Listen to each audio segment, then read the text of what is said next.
est encore possible de vivre la gloire passée, de reprendre force, évidant la main cachée.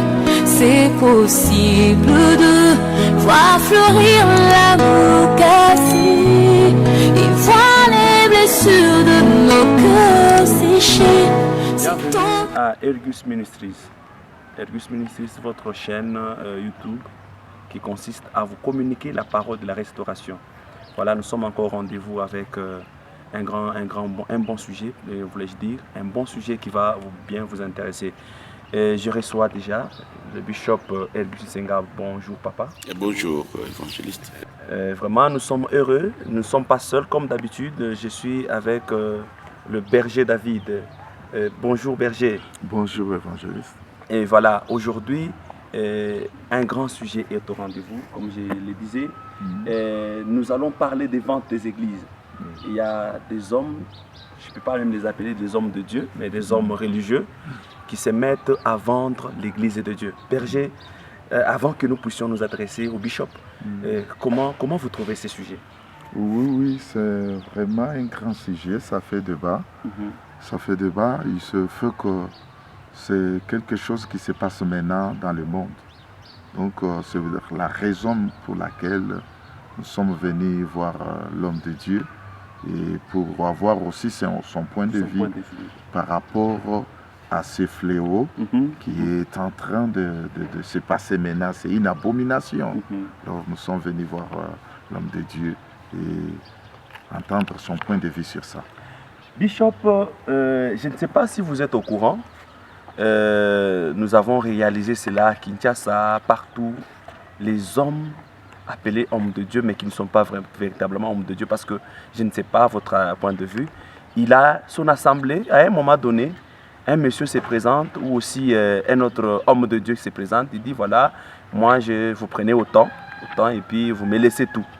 Et les fidèles, et les banquettes, et tout. Et désormais, c'est le nouveau acheteur qui devient le patron de l'assemblée. Comment vous trouvez ça? Je ne sais pas si vous avez déjà aussi appris cette nouvelle. Ok, je bénis le Seigneur, je le glorifie et je lève le nom de Jésus-Christ. Amen. Dans cette émission. Amen. Voilà, c'est un phénomène que nous apprenons tous, non seulement sur les réseaux sociaux, mais nous entendons ça et nous avons vu ça. Les hommes qui vendent leurs églises. Wow. Et ça, je dirais que c'est une abomination qui atteint vraiment son paroxysme. C'est une abomination qui atteint le point culminant dans le monde, des choses que Dieu ne peut vraiment supporter. Et voir l'église que le Seigneur Jésus-Christ s'est acquise par son sang, et cette église-là être vendue. Christ a payé très cher pour cette église. Il a payé très cher à la croix de Golgotha. Et lorsque vous lisez dans le livre d'Éphésiens chapitre 5, à partir du verset 26, on vous dira que Jésus-Christ s'est sacrifié lui-même pour l'église. Wow. Il s'est sacrifié pour elle. Alors, aujourd'hui, apprendre ce que nous apprenons, et ça dépasse tout entendement. Et nous comprenons seulement que c'est le temps de la fin. Parce que dans le temps de la fin, vous allez voir dans 2 Timothée chapitre 3, 2 Timothée 3, le verset 1er jusqu'au 2e verset qu'on va nous lire rapidement. Et vous allez voir que tout cela, ça a été déjà dit dans la parole de Dieu. Oui, nous lisons 2 Timothée chapitre 3, verset 1 à 3. Nous lisons au nom de Jésus. Amen. Sachez que dans les derniers jours, il y aura des temps difficiles. Car les hommes seront égoïstes, amis de l'argent, fanfarons, hautains, blasphémateurs, rebelles à leurs parents, ingrats, irréligieux, insensibles, déloyaux, calomniateurs, intempérants, cruels et ennemis des gens de bien. Ok, donc nous comprenons déjà ici que on nous dit dans le dernier temps, les gens seront amis de l'argent et rebelles. On a cité beaucoup de choses là-bas, fanfarons et ainsi de suite, mais nous nous en tenons beaucoup plus à ce qu'on a dit, l'ami de l'argent, dans les derniers temps. Donc là, nous devons comprendre que ce qui se passe aujourd'hui, ça ne peut étonner personne. Nous comprenons que nous sommes dans les derniers temps. Dans les derniers temps, vous savez, il y a 3 catégories de personnes. Hein. Les eunuques, ce qu'on appelle les eunuques. Il y a les eunuques qui se sont faits eux-mêmes eunuques. Il y a les eunuques qui ont été faits eunuques par Dieu. Et les eunuques qui ont été faits eunuques par des hommes. Alors, nous devons maintenant comprendre la catégorie de personnes qui vendent des églises. Vendre une église avec des âmes dedans. Vraiment. Et pourtant, quand vous lisez dans le livre de 1 Corinthiens chapitre 7, le verset 23, il est dit que vous ne devez pas être esclaves de personne parce que vous avez été rachetés à un grand prix par le Seigneur Jésus-Christ. Donc vous comprenez que même les âmes là qui se permettent, un aventurier vient, hein, il semblait être votre pasteur, après un certain moment il vous dit, bon voilà, désormais je ne suis pas votre pasteur, voilà, votre pasteur est là. Il prend tout, et les banquettes, et les hommes. Donc vous comprenez déjà que c'est une très haute abomination. Vraiment. Hein? Et ces hommes-là acceptent de telles choses et vont avec un monsieur qu'ils ne connaissent pas, un monsieur qui est venu, et comme ça, qui est un commerçant, qui fait maintenant le commerce. C'est pourquoi moi j'appelle de telles églises qu'on est en train de vendre, ou ces hommes qui vendent des églises, ça ce sont les églises de Tarsis. Oh là là. Vous savez, quand Dieu a envoyé Jonas, il a envoyé à Ninive pour que des gens se répandent, mais Jonas a préféré aller à Tarsis. Les gens ne comprennent pas pourquoi, parce que Tarsis, c'était un centre commercial très important. Hein, là où se faisaient les commerces, et ainsi de suite. Voilà pourquoi Jonas souhaitait aller à Tarsis qu'aller à Ninive. Donc vous comprenez maintenant que nous sommes au temps de l'église de Tarsis, où des gens vendent les églises. On fait du commerce avec des églises. Quelqu'un qui travaille, un aventurier qui se lève, qui va chercher des âmes, qui s'improvise évangéliste, qui s'improvise pasteur. Hein? Et homme de Dieu, apparemment, vous allez voir que c'est les conséquences de gens qui se font hommes de Dieu sans père spirituel. Oui, voilà. Quelqu'un qui commence comme ça, un travail, il se fait pasteur sur les dons, juste parce qu'il a un don. Voilà. Et automatiquement, il commence une église. Voilà. Sans père spirituel, sans un encadreur, et il devient serviteur de Dieu. Ça, c'est exact. Alors, vous voyez qu'aujourd'hui, nous avons plusieurs prophètes. Hein? Tout le monde est prophète aujourd'hui. Exact. Vous allez voir que c'est prophète sur base de quoi? Sur base de rêves. Parce qu'il fait des songes, il devient prophète. Hein? Parce qu'il a vu quelque chose pendant qu'il était à l'intercession, il devient prophète. Comment ne peut-il pas vendre l'église? Et maintenant, la faute incombe aussi aux âmes, aux personnes qui sont gagnées. Lorsque ces gens-là viennent suivre quelqu'un juste à cause des prophéties, vous le suivez.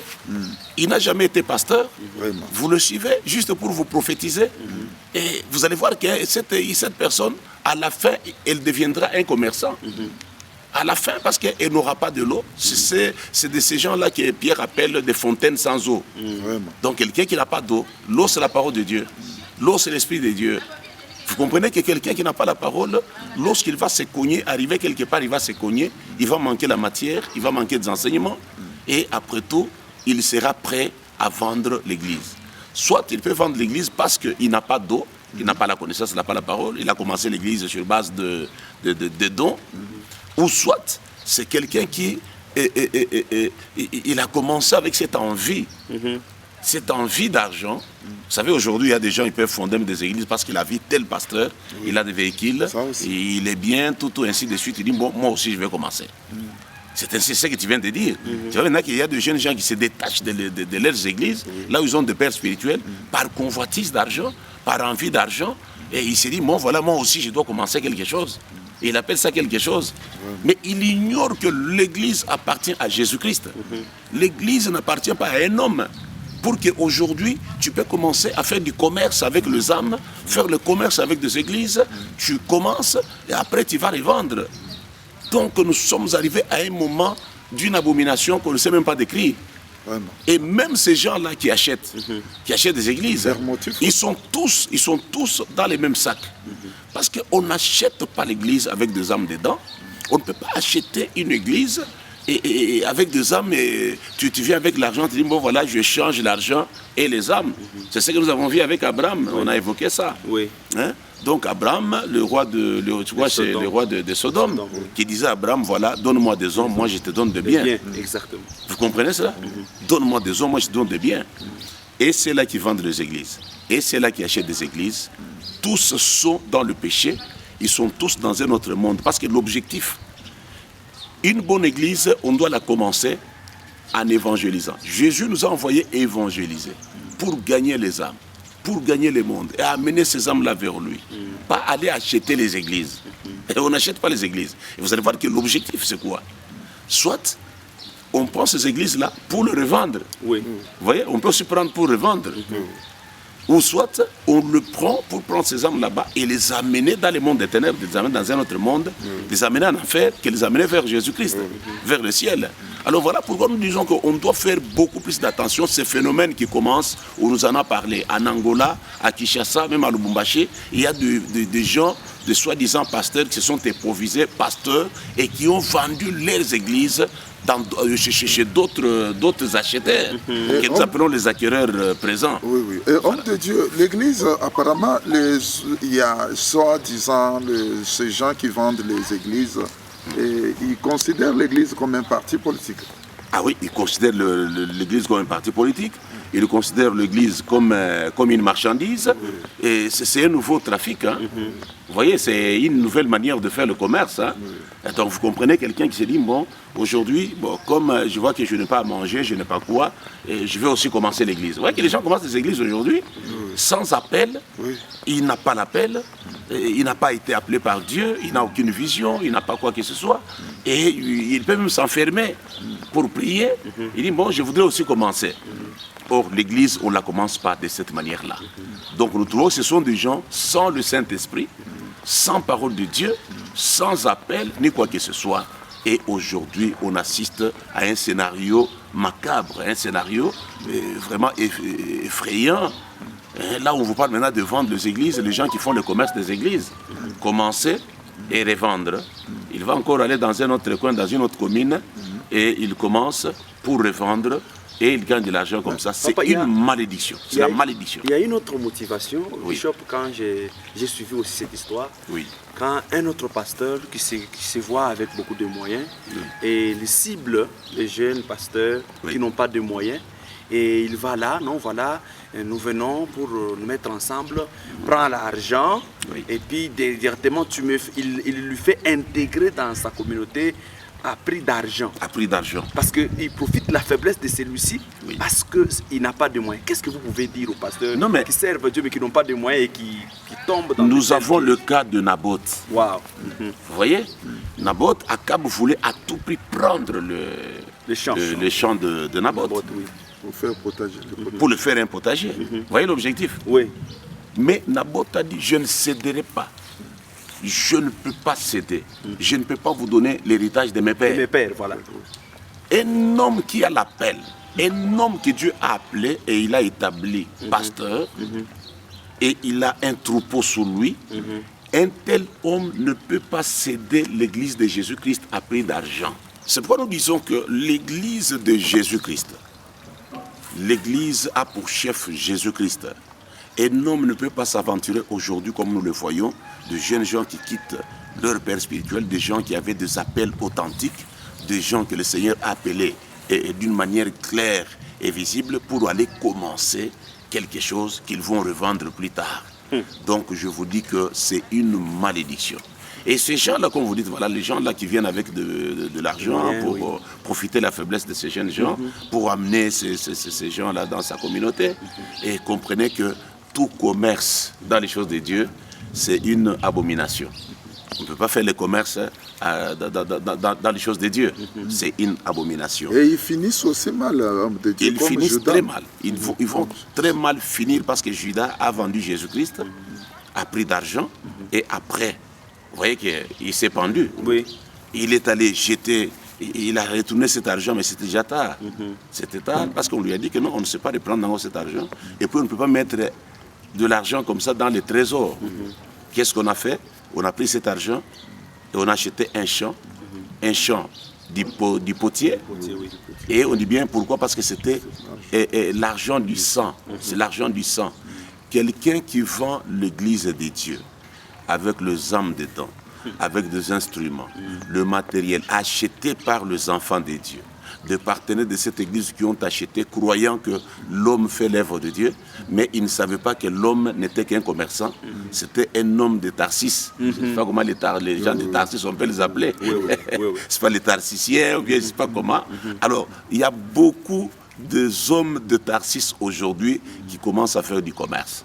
Alors, vous imaginez que les enfants de Dieu, vous faites des appels de fonds, ils donnent de l'argent, nous voulons acheter des instruments, nous voulons construire l'église, et ainsi de suite. Vous passez à la télévision, vous prêchez la parole, parce que vous êtes leader. Et non, mais les enfants de Dieu pensent que vous êtes un homme de Dieu authentique et en vérité. Il est fait au nom de Dieu. Il est fait au nom de Jésus-Christ. Oui. Mais en toi, tu sais bien que je suis un commerçant. Un jour, cette église, quand il va prendre corps, j'aurai à revendre ça à plus cher. Mais voilà que Judas, ce qui est arrivé, on a dit que cet argent, c'était l'argent du sang. Donc c'est ce que nous disons à tous ceux-là qui achètent des églises aujourd'hui. Nous leur disons, c'est l'argent du sang. Si l'enfant a trouvé qu'il n'était pas appelé de Dieu, la personne a trouvé qu'elle n'était pas appelée de Dieu, et qu'elle conduisait l'église par aventure, non, mieux vaut confier cette église à une communauté dans laquelle vous croyez le message, l'appel authentique du pasteur, et sans argent. Exactement. Sans argent. On peut se dire, bon, écoutez, moi je trouve que j'ai fait des aventures pour devenir pasteur. J'avais l'objectif, parce que je n'avais pas de travail. Et c'est ça l'honnêteté. Voilà, j'étais chômeur. J'étais chômeur, je n'avais pas de travail, je souffrais tellement. C'est pourquoi je pensais commencer l'œuvre de Dieu. Et maintenant, je comprends que c'est vrai, les âmes sont venues. Nous avons mis en place une église, mais je trouve que je n'étais pas appelé. Alors, tu regardes un homme de Dieu qui a un appel authentique et vous demandez au Seigneur, moi maintenant, je sens que je n'étais pas appelé par toi pour faire une église. Alors maintenant, là, je voudrais prendre toutes ces âmes et les confier à quelqu'un qui peut vraiment le nourrir. Parce que l'église, Jésus a dit à Pierre que paie mes brebis. Le problème, c'est de paître les brebis. Et les confier sans argent. Parce que tout argent que vous êtes en train d'acquérir pour vendre les âmes, c'est l'argent du sang. Vous êtes des Judas, vous êtes des commerçants. Alors là, sachez que vous avez déjà reçu votre salaire donc sur la terre. N'attendez rien au ciel. N'attendez rien au ciel. Et vous êtes sous la malédiction. Voilà. Et bon, avant que nous passions, vous aviez donné Actes des Apôtres. Oui, nous allons lire Actes des Apôtres chapitre 20, à partir du verset 26 jusqu'à 29. Ceux qui nous suivent peuvent vérifier ensemble avec nous. On va lire. Nous pouvons les lire ensemble. Actes des Apôtres, chapitre 20, verset 26. Nous descendons. Il dit, c'est pourquoi je vous déclare aujourd'hui que je suis pur du sang de vous tous. C'est l'apôtre Paul qui parle. Oui. Il parle à l'église et il parle aux collaborateurs qui étaient avec lui. Je suis pur du sang. Car je vous ai annoncé tous les conseils de Dieu sans rien cacher. Prenez donc garde à vous-même et à tous les troupeaux sur lesquels le Saint-Esprit vous établit évêque. Prenez garde à vous-même et à tous les troupeaux, à toutes les brebis sur lesquelles le Seigneur vous a établi. Pour paître l'église du Seigneur, voilà, qu'il s'est acquis par son propre sang. Vous comprenez que c'est extraordinaire. Il dit pour paître l'église du Seigneur, qu'il s'est acquis par son propre sang. Vous comprenez que l'église, ce n'est pas quelque chose qu'on peut monter aujourd'hui par aventure ou bien par souci d'argent et on monte une église. Non, non, l'église appartient à Jésus-Christ. C'est pourquoi nous conseillons à tous ces gens, cessez des aventures. Il faut laisser avec les aventures. Il n'est pas bon de faire des aventures dans les choses de Dieu. Cherche du travail, fais autre chose, fais du business dans d'autres domaines, allez à Dubaï, allez en Chine, faites tout ce que vous avez à faire, mais pas jouer avec l'église du Seigneur Jésus-Christ pour commencer l'église aujourd'hui et la revendre demain. L'église appartient à Jésus, vous êtes sous la malédiction. En tant qu'apôtre, c'est une mission que Dieu vous a confiée. Parce qu'à chaque fois que l'église était persécutée, c'est les apôtres qui avaient la mission de réveiller l'église. Que pouvez-vous dire maintenant aux gens qui sont victimes, les chrétiens qui sont victimes de cette affaire, la vente des églises? Parce que c'est votre mission en tant qu'apôtre. Oui, merci beaucoup. Écoutez, ce que je peux dire au peuple de Dieu, lorsque vous vous retrouvez dans une église et qu'après un certain moment, le soi-disant votre pasteur vous confie à quelqu'un d'autre à prix d'argent, moi je vous conseillerais de rester à la maison.